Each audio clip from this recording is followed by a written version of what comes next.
Welcome to Classroom 5.0, the podcast where we explore the future of work, learning, and leadership. I'm your host, Mariane Power, clinical psychologist, speaker, and consultant on meaningful work-life design and neurodiversity. Here's a question for you. Did you know that over 53% of professionals in fields like tech identify as neurodivergent? We've all heard about the challenges, but what about the untold stories of success? In NeuroPeak, Season 5 of the podcast, we're flipping the script. I'm sitting down with visionary leaders to reveal the strategies and strengths that power peak performance in neurodivergent professionals. If you're ready to discover how our community thrives beyond a diagnosis, you're in the right place. Let's dive on in to today's episode.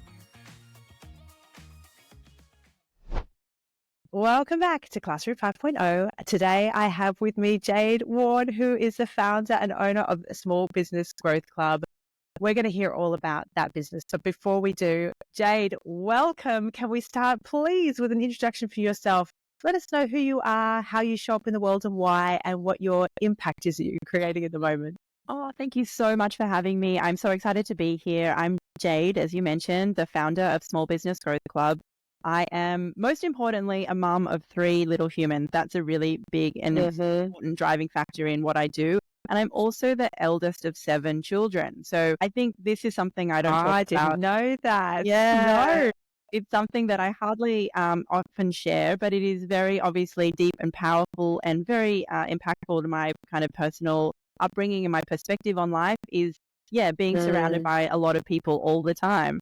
And so, I apply my skills in the market as a photographer, a videographer, and a small business growth coach, where I really help small entrepreneurs or anyone with a creative idea to communicate what they can offer to the world and to really get that message out there in a way that compels people to take action and compels others to listen up, pay attention, and potentially even buy. So I think that is really what I do, and I'm excited to spend time today with you talking about that.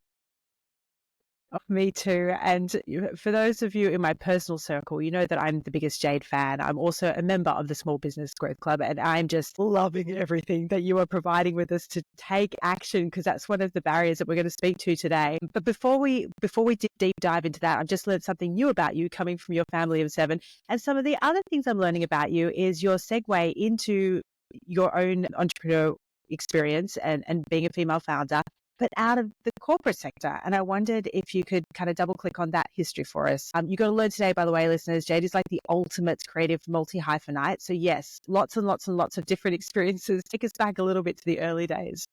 Yeah, so I guess, it really starts with my mum. My mum is just an incredible woman. So she's from Samoa. She's the tiny little island in the middle of the Pacific.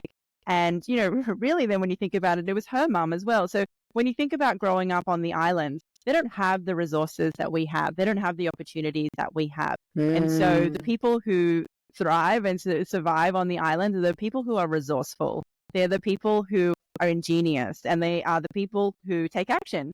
And, that would describe my mum just perfectly. She is a woman who has always run her own business. She's actually a seamstress, so she's always constructed her own clothing. And really innovatively, she is the one in my family who is using AI the most these days. She's one of the very first Australian pattern makers to take advantage of computer-aided design in pattern making. And she, has applied her skills and services to all kinds of amazing Australian designers that you would be very familiar with. People like Basic, Ginger and Smart, Camilla and Mark,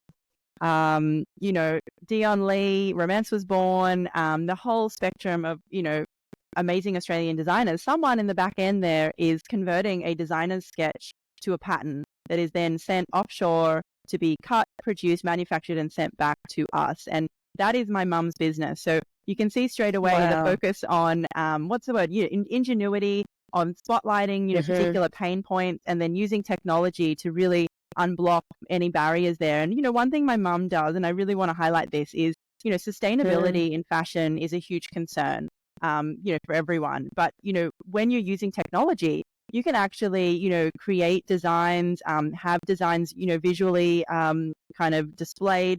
You can have them walking up and down the runway so that designers can really get a sense for, well, how does this design translate into the physical world? what do I need to change now before it goes into production to get it, the way I want it to be. And my mom is on the forefront of, building and using that AI technology to really empower designers to make better production decisions. And, I'm just like, I'm a tiny little minnow compared to her, like the work that she does, but it's very much inspires me. Yeah. What's your mum's name? Would you mind us sharing? Twila from Couture Designs. So yes, she's incredible. Twila. Wow. I want to sit down and have dinner party with her already. That sort and of 7 kids in amongst of all of, wow. Yeah. Okay. Now I can see the influence. It sounds like entrepreneurial spirit was probably there, and all of the characteristics and attributes growing up anyway, I'm guessing. But tell us what it was like then to have that upbringing and then walk into your early career days. Yeah. And I think, this is one thing that your listeners might really relate to is that, yes, one side of being creative is a real kind of like asset. You really have these original thoughts. But the other kind of side of being creative is that, it's really hard to fit in a cultural landscape that really encourages everyone to conform and to really kind of fit in very narrow parameters for what, is kind of acceptable, or not acceptable, but what is desirable in the workplace. So I'm definitely the child of two entrepreneurial parents, and I really appreciate, the blessing and the curse of that, of what it means. And going forward from there, I definitely, explored uni and was surrounded by a bunch of super overachievers again in university. So really inspired by those guys. So Mike Cannon-Brooks from Atlassian was part of my year in university, and a whole bunch of equally famous and talented people, again, who I am nothing to, but, inspired by that, then kind of exploring the different ways you can make an impact on people's lives. And my kind of, one of the places that I went to after university was working for a few financial firms, yes, but then also working in magazines, because I love this idea of how publishing and magazines and, Vogue and the September issue essentially command, $1 billion industry around fashion and beauty. And that impact, that influence, isn't that interesting? What's behind that? What kind of powers that? Because wouldn't it be amazing to use the power of Vogue to highlight the importance of neurodiverse kind of workplaces and such? And, what could you do if you were able to harness that kind of formula and apply it to different areas of society, not just consumption and fashion and beauty? So that was always of interest to me. And it still continues to be of interest to me. If we think about Instagram is essentially a fashion magazine turned into an app on in your pocket. So yeah, it is so true. That is so interesting. And you raised such a valid point. I'm curious to hear, since you were in that land of magazine, we're digressing a little bit. We do that on this podcast. Are you seeing more of a shift towards positive impact and an appreciation of harnessing your public messaging and profiling for good? Where do you see that we're headed, and what's kind of the gap that's closed, if at all, since your time in the magazine? Well, definitely. The culture shifts dramatically. Even in our lifetime, it's shifted incredibly. And I think that is such a positive thing. And I think that's just, that tension between how fast the culture moves and then how fast policy moves to catch up, and people's attitudes. It's such a kind of, it's a crazy mix, isn't it? And absolutely, I see.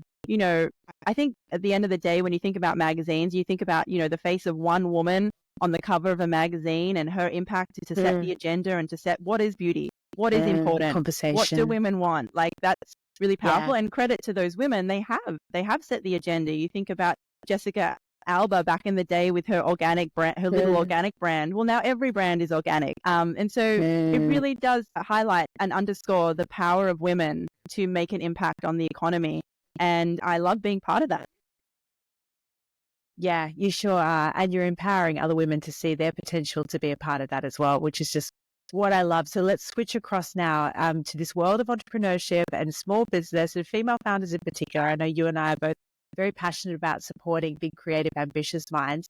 And a lot of our listeners are tuning into this series in particular because we're doing a bit of a double tap on neurodiversity and leadership. And what I think is so fascinating is the large representation of neurodivergent people who find their way into small business and into entrepreneurship, into the creative fields like marketing, and the fit around that, and what it is that attracts us to entrepreneurship in the first place. I mean, I have some ideas, I think that first and foremost, being neurodivergent, there are some struggles that we live with, and creating a work-life design where there's autonomy, where we can, set up our own environment from a sensory perspective so that it matches our workflow and helps us to keep in the zone is really helpful. A lot of us have also got, kids that we're wanting to make some special time for and some adjustments for, additional medical appointments. But I'm curious with sort of those struggles aside, and then leaning more into the strengths. What do you see in your community of entrepreneurs and founders and small business owners that really excites you in terms of some of those unique strengths and qualities and how they're showing up to deliver? Yeah, thank you so much. I think that was a beautiful summary, and I totally agree with you. Look, it'll come back to my kind of mission and my why. It really is kids and family. And it always, like, if you were like to come into this planet from some alien planet and you'd be like, wait, the most important job for human beings is to raise other little human beings, but then they go off and they spend all their time in this room with essentially strangers. It just seems like a very curious construction when really our main job and our main purpose is to support the little people that we bring into the world. And, like that doesn't mean, you know, that's a job for parents, but it's also a job for us as a community. When I lived in Sydney, I lived in this incredible block of flats, and like everyone in the block had kids, and they would all race up into each other's lounge rooms and bedrooms. And it was like this amazing thing. And, like part of your job as a human being is to, pay attention to kids. What's this kid doing? What's that kid doing? Like give them a high five or give them a little tickle or give them really see them and look at them. And I think that, when we look about, other cultural issues that we have real problems with around, toxic masculinity or, the issues that are really problems in our society, we don't look at the root cause right in front of our face, which is, nurturing the kids in front of us, being present for them, giving them our best, rather than the scraps of us at the either end of the day. This is something that I'm really passionate about. And again, I really believe that earning a sustainable income is part of that mix. Being proud to take your creativity out in the world and earning an income that will help you and your family. This is critical. And it's been really hard to do in small business previously. And I feel like the tide is turning on that, just like in the way that support for neurodiverse kind of people in the workplace is turning, and I'm just excited to be part of that conversation.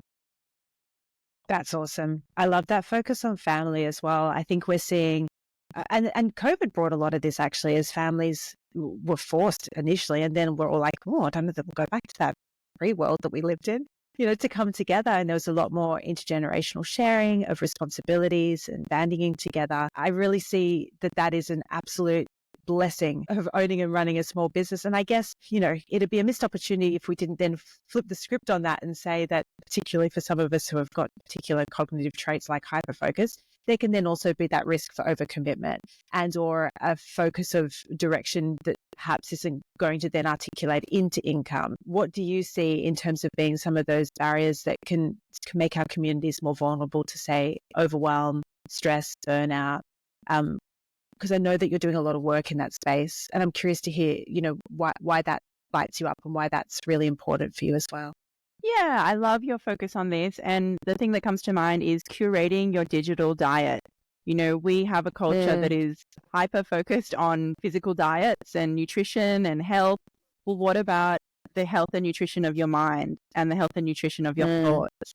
And, being aware of, you're able to focus on the things that light you up, and you don't have to listen in this day and age to things that get you upset. And I think it's, this is a very delicate line to tread, because we don't want to be in an echo chamber of just like all of our own kind of thoughts. We always want to be able to mix things up and to really kind of foster true resilience.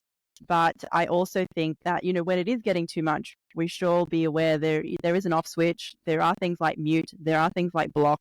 And are you taking advantage of these opportunities to curate what you see, just in the same way you curate what you eat? So I hope that is helpful. Yeah, absolutely. And to me, that extends way beyond running a small business. That's just a really good general tip for us all to be considering in this fast-paced world. It's funny because a lot of people, when I'm talking about ADHD, the first thing they'll say is, yeah, but that's just our modern society. Aren't we all just a little bit ADHD? There's a really great book, actually. I'll throw it in the show notes, called Stolen Focus, and it addresses this fast-paced what I think is really interesting is that that combination of epigenetics. So if you've got a genetic predisposition to a neurodevelopmental difference like ADHD, then what you do in your environment can absolutely ramp up or reduce those symptoms, as we would say in the medical world, or features. So, that hyperfocus or that, perseverant thought around a ruminative, I'm not good enough type of thinking that can come out of some of the digital world. And that's something that I think you're absolutely right is applicable to all humans to be considerate of.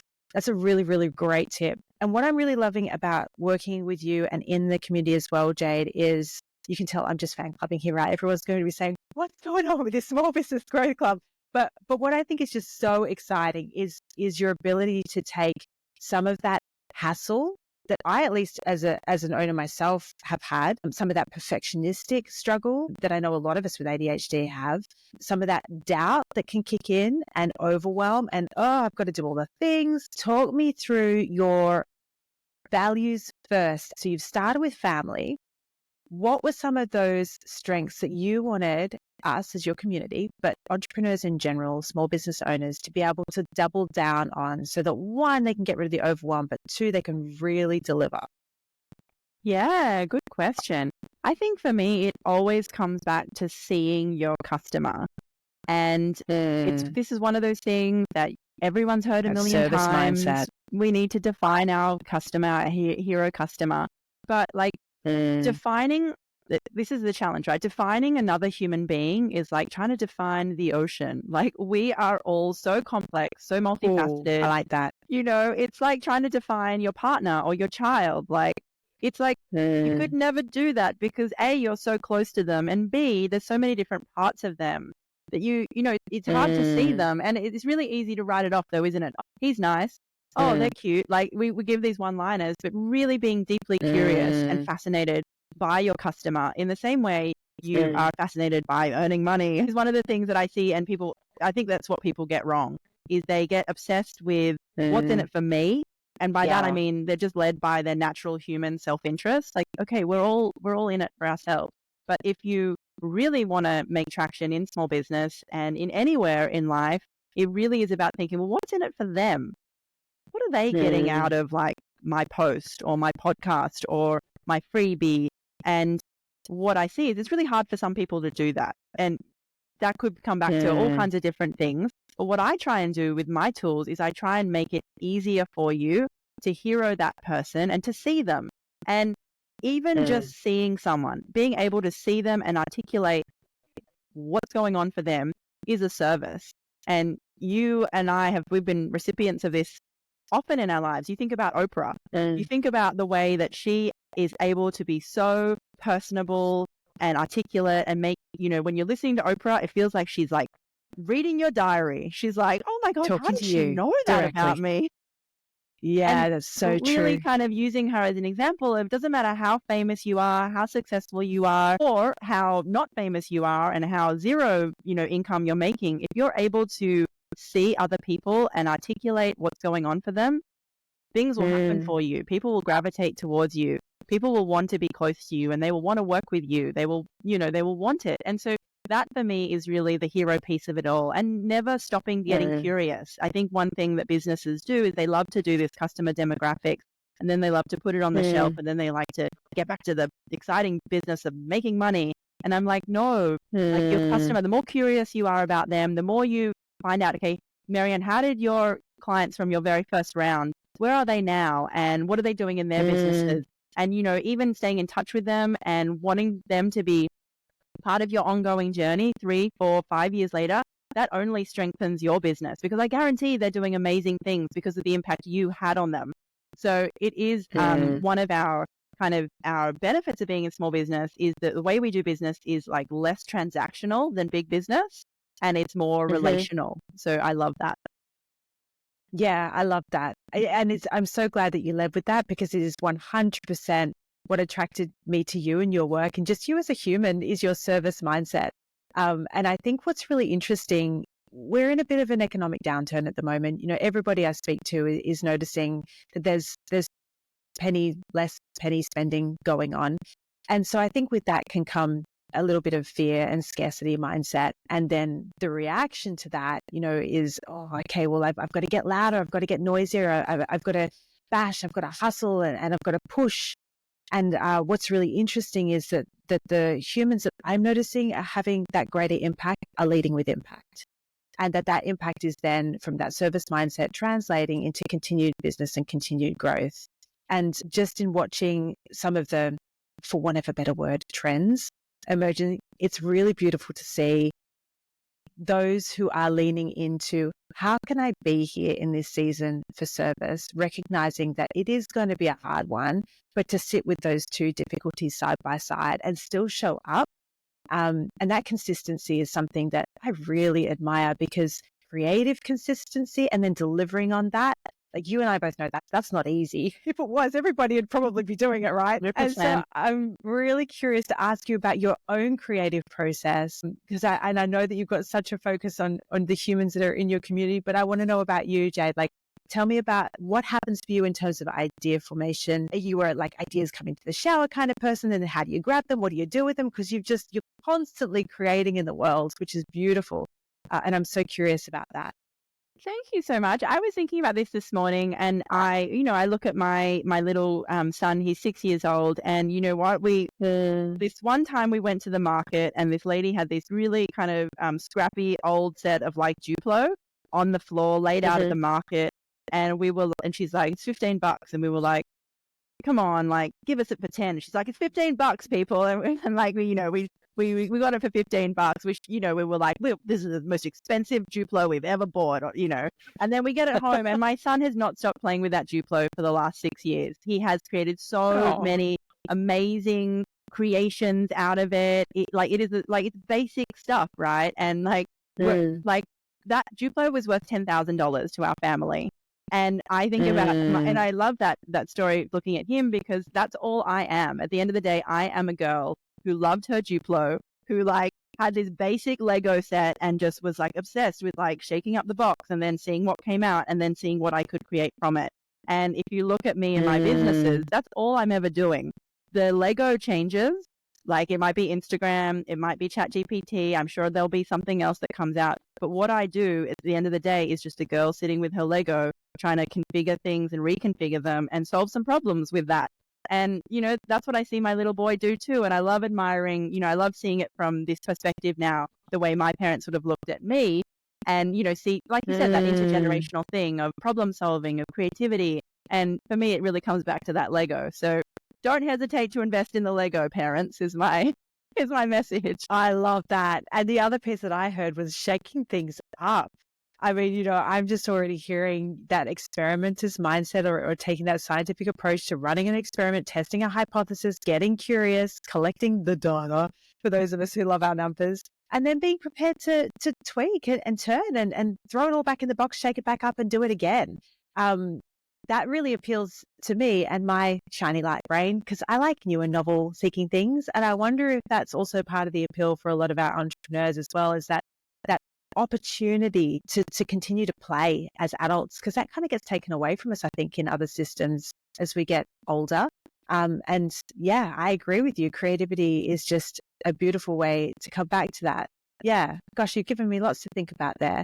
Let's get technical. I want to talk to you about AI, but I want to do that in a creative way, because we are absolutely going to maximize the future forward thinking that I know is a superpower of yours. You've got an incredible ability to see into the future and somehow reverse engineer it for us all. First of all, can you tell us a little bit about how you are personally using ChatGPT and AI in general to be able to support entrepreneurs and small business owners to get stuff done? Talk us a little bit about your tools, and then I want to talk about ChatGPT and AI kind of more broadly speaking for those of us in HR who might be going, what's going on here with this new technology? But yeah, take us back to your tools. Yeah, for sure. So I think one of the things is small business is overwhelming because it's overwhelming. Like I think a lot of people like they want to talk around this issue, but the fact is overwhelm is a normal response to a very difficult situation. So I think you and I and every small business owner, we've been hungry for the tool that's going to break through for us in this area of action taking. And I really, as soon as I kind of started using ChatGPT or any AI tool, whatever your flavor is, that's all of a sudden you can start to see, well, hold on a second, maybe this can help me with all the tasks I have to do today. And when you throw it that kind of that frisbee and it comes back at you, you're like, okay, I'm just going to throw it a bit harder and a bit harder and a bit harder. And so I really am delighted by this tool. I'm really inspired by how much easier it makes all the things on our task list, and it cuts down the time, it cuts down the overwhelm. You know yourself that, creating something like a lead magnet is just a massive job. It's a job that you almost need a team member to help you with. But what if you can't afford a team member? Or what if that team member's away that week? Having another tool that can help you at that level is just so game changing. And I'm shocked that more people are not onto this, because this is going to change the world. And I know it, and we know it. So it's just a matter of time till it goes through and it changes everything. So I'm excited, and I'm also, thoughtful about how it's going to change the game for anyone who works anywhere. So, yeah. Yeah, I love the literacy that you're giving us as a community and a group. I'd already been playing around with ChatGPT, but kind of on a different level, and using it to accommodate for some of the struggles that I have. So I use ChatGPT personally, started out with the old, like, can you please correct this draft of an email that I don't really like? Or can you tidy up the blog, from a grammatical perspective? And then I started playing around with the voice function and realizing that actually, because my brain works in a circular thinking mode, that's part of my working memory difference as a part of my ADHD.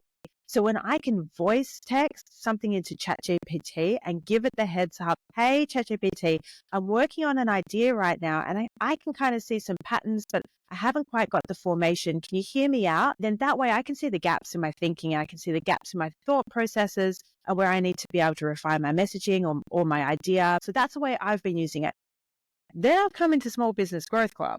And can I give an exact example of Please. How you have? Yeah, get specific. Oh my word. Okay. Because I'm blown away by this, right? So Jade has gone in and actually fine-tuned ChatGPT and taught it effectively, for want of a better word. She's customized the tool to create her own ChatGPT bots that we can use as business owners. And one of them that I was playing around with this morning was her lead magnet creator tool.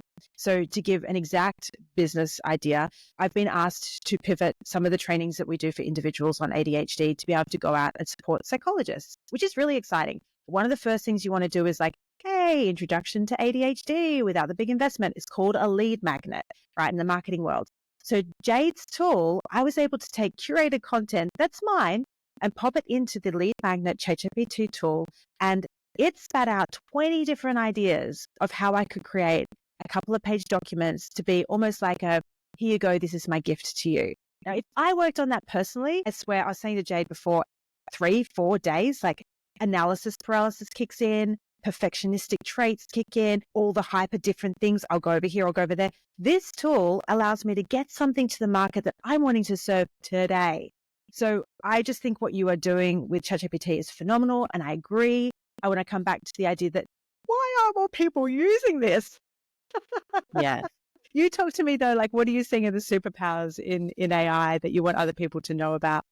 I think you've just described it perfectly. I think, it's really easy to get carried away with AI is the revolution. And then, people go there and they're underwhelmed with this annoying webpage. And I think, what you need to do is you always need to come back to your customer. You always need to come back to your problems. Your problems are you need to get the lead magnet out today. The faster you're able to get that lead magnet out, the more people you're able to help, the more people you're able to call into your programs. Time is our most precious resource, and this tool is helping you save massive amounts of time and effort.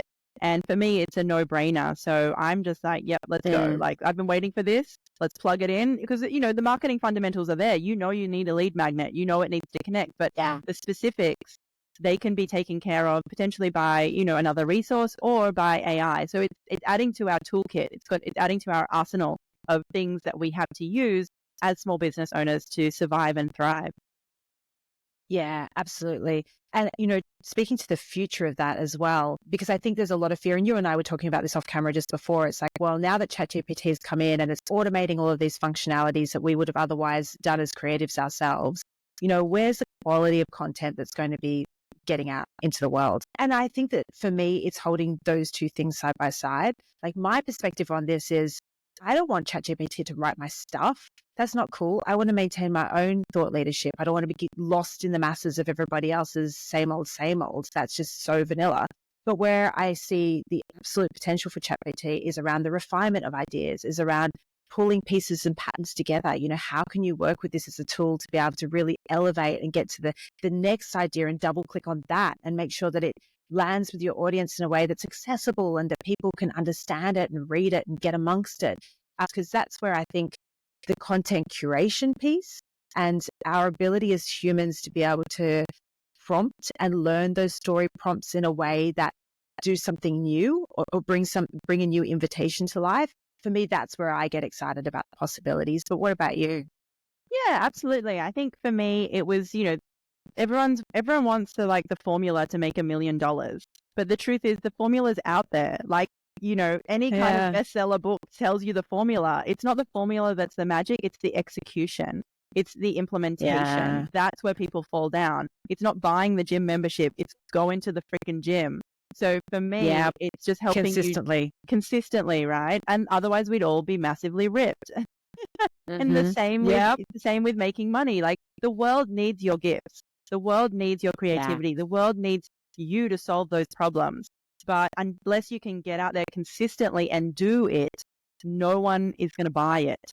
So I hope that ChatGPT is that game changer. And, a huge focus of our Small Business Growth Club this year is definitely around action taking and around implementation. And I think your example that you gave us just now is just an extraordinary example of action taking and implementation. And I can't wait for you to get that lead magnet into the hands of people who will be on your desk this afternoon. I'm very excited. And you forget, like people don't even know, like the things that you know about ADHD, the perspective that you bring to it. And exactly as you said, your thought leadership. We need to get that in more people's hands, but they're never going to see it unless you get that lead magnet, one of 50 out there consistently. So it really is doing the work. That's for me the power of it.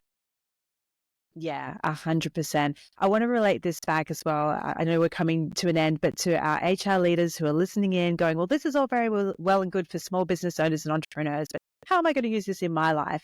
I want to reference a McKinsey report. Actually, I'm going to put my glasses on to be able to read it specifically, because interestingly, in one of their latest reports, they were talking about how those with Gen AI skills and capabilities, so exactly what Jade and I are talking about, are going to be the hot talent commodities in your company. So the most sought after people in terms of, where are we going with recruitment? Who do we want to engage and retain and why? And McKinsey is calling, this is global international as well, their research is going to be Gen AI users. Now, what was really interesting, and Jade, you'll love this, is that when it came to use case, those who are diving in and upskilling the fastest are those who are the content creators and those in marketing. I wonder where we hang out. So if you're an organization listening in thinking, okay, well, how is ChatGPT going to help, or Gen AI in general, going to help my organization, then have a listen to this. So they shared in their research, and I'll drop it in the show notes so everybody can check it out as well. But more than half of these Gen AI workers, those who self-identify as creators and heavy users, present a flight risk to employers. Leaders want to keep these folks not just employed, but also productive and engaged. In other words, they're your most exciting assets. When it comes to keeping those with Gen AI skills in your company, they shared the research was very clear on this front. Compensation, and I think they're referring to financial compensation, is not the driving factor here. It's about having flexibility, meaningful work, reliable and supportive colleagues and teammates, and a clear sense that the employer is focused on health and well-being. Mic drop. I just think that is so cool that they've put that out there, because to give you some context, we're seeing globally a little bit of a withdrawal at the moment from some of the nice to haves. And I think partly that's as we're moving through this economic difficult time. And so the question is, well, what's the ROI on all that fluffy stuff, as we used to call it? Jade, I'm really curious to hear your perspective on this. As we get more advanced in our use of technology and we start to replace some of those kind of technical skills and do it faster with ChatGPT, where do you see the importance that people have in terms of some of those human capabilities like dignity, mattering, belonging, inclusivity, meaningful work? I'm curious to hear your thoughts. I love it because, all along we've had these workplaces that really don't fit the human life cycle. We have a workplace that only suits one type of person in one phase of their life, right? Someone who's unencumbered with responsibilities and who can travel and commute to a place and be separate, and then they can clock off and then they go home and then they don't have like another shift to do at home with all the other extra responsibilities. This is not fit for purpose. This container, this vehicle, this what we consider as a workplace, it was never fit. It worked for one person at one time. And what we're seeing now is that people are being sensible and saying, well, we need more. We deserve more. And people do deserve mental health. They do deserve physical health. This is not a nice to have. And I love how you've spotlighted that. I reject the idea that the fluffy stuff is fluffy at all. Human beings need this to thrive, and stop pointing out just the status quo as the best we can do. And, money being the most important thing. Of course, money is important, but it is only important in the mix of seeing other people, of serving them, and of course yourself being able to survive and thrive. And so I love the fact that, AI is getting in here and, shaking things up. Again, it's the latest thing, right? It was COVID 4 years ago. It's AI now. There will always be something shaking it up. And the response, it can be globally. It can be kind of shutting things down or scarcity, or you can be embracing this and opening up the ideas. Okay, hold on, these people are demanding more, but they offer more as well. So let's see how we can incorporate that. Let's see how we can make it all work. And I guarantee that the corporations who are flexible, who are adaptive, who are listening, who are seeing, who are serving, they're the ones who will survive and thrive. And I love being a very small part of this and helping other female entrepreneurs like yourself live our values, live our values. There is no way that I could go and work in an office with my 3 kids. Isn't that crazy? That my entire economic contribution is nixed because I have 3 little ones? That should be a bonus, not a detriment to my career. And so I'm really excited that we are changing the world. And I'm so glad AI couldn't have been built. If AI was built by a woman with 7 children like that, it could have been, because it's so perfect for us. It's so perfect for women. It's so perfect for parents. It's so perfect for people with multiple responsibilities. And really, I think the status quo has got to sit up and pay attention, because the world is shifting, and, you can be on board or you can be left behind. Oh, there's a call to action. Which side will you be on? I'm on board. I'm excited. I think we have to be sensible and conscious. And, there's reasonable debates and conversations around ethics, and are we deploying them appropriately? And at the same time, unless you get in and get to know this technology and be a part of it, then you're not at the seat at the table of the conversation. And we need as many good humans at that conversation. Thank you very much. So, Jade, look, I couldn't agree with you more. Oh gosh, I could talk to you for hours, but listen, we've got quick fire round, I should say, before you go, if you've got time. I've been asking my guests the same question to gather some insights around a couple of topics in particular that we've been doing some research around. So I just want the first thoughts that come to your mind. There's no right or wrong answer here. The first question I've got for you: what are some of the qualities that come to mind when you hear the words impact mindset? Ooh. People come to mind when you say these words, and someone I think of here is Glennon Doyle, and the way, she articulates problems and the way she makes an impact in people's lives. So I'm going to leave it there and highly recommend people follow and listen up to Glennon Doyle. Oh, I like that. What about inclusive impact? What comes to mind there? Well, I think about Cherie Clonan from the Digital Picnic. I know that she would be someone on your radar. I think that she has been talking about inclusivity for so long. And isn't it wonderful to see the world come around? And isn't it wonderful to see, even in your own little social media world or your own little space, her make an impact and really draw an audience of thinkers and movers and shakers to her that are finally understanding what she's been talking about all along. So that's exciting. Yeah, I love that. That is so beautiful. And another really good example of how we can use vehicles like marketing, like Instagram, to be able to, as an individual, have a story and have an impact. That's a brilliant example. If you think about an inclusive world that has inclusive schools, inclusive communities, inclusive workplaces, and you could wave a magic wand, what's something that you would see that would be different? Hope for the future. Flexibility as standard. Like, is that not shocking that this is still some kind of debate? Human beings have these crazy lives that are, that they go through these many phases and transformations, yet we constantly treat them as if they're one type of person at one time of point in their life. That's madness. Flexibility should be part of your life when you're a child and you're overwhelmed by the school week, and it should be part of your life when you're older. And I'm sure at the nursing home, I'm going to get overwhelmed and want a little quiet space. So like at every point of our lives should be flexible to really see and acknowledge the human condition.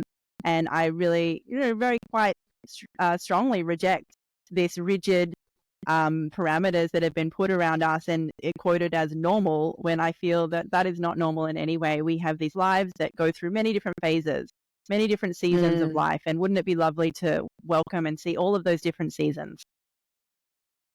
That's beautiful. I love that. Gosh. What about podcasts, books, resources, things that you're getting amongst for your learning as you grow as a creative, as a human, as a mom?